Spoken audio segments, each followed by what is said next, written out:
અને આ Tata chemicals company ત્યાં આસપાસના વિસ્તારોમાં એટલું બધું એર અને વોટર પોલ્યુશન કર્યું છે કે આ આસપાસના 25 ગામોમાં રહેવા લાયક લોકો રહ્યા નથી, જીવી શકે એમ નથી.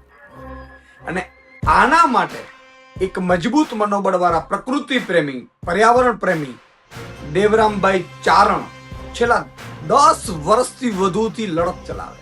પણ દેવરામભાઈ ત્યાંના નેતાઓની જેમ કંપનીઓના દલાલો ન બન્યા.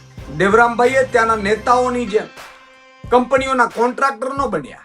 દેવરામભાઈએ પ્રકૃતિ પ્રેમીએ દરિયામાં જે કેમિકલ ઝેરી છોડાય છે, આસપાસના ગામોમાં છોડાય છે, એર પોલ્યુશન એટલું થાય છે, તો પર્યાવરણ બચાવવા, પ્રકૃતિ બચાવવા, માછીમારો અને દરિયા જીવો બચાવવા અને લોકોનું સ્વાસ્થ્ય માટે દેવરામભાઈ છેલ્લા 10 વર્ષથી લડે છે.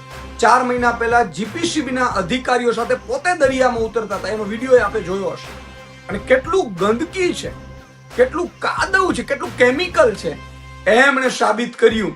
પણ તમને આશ્ચર્ય થશે, આ જીપીસીબીના અધિકારીઓ પણ જાણે દલ્લા બની ગયા હોય. કોઈ રિપોર્ટ ન આપ્યો, કોઈ કંપની વિરુદ્ધ કાર્યવાહી ન કરી. શું કામ ખબર છે? એને ગુજરાત ગવર્મેન્ટે નિયુક્ત કર્યા છે. ગુજરાત ગવર્મેન્ટ કોની છે? તો ભાજપની છે. ભાજપ કોણ છે? કંપનીના દલાલો છે, ભાજપના નેતાઓ.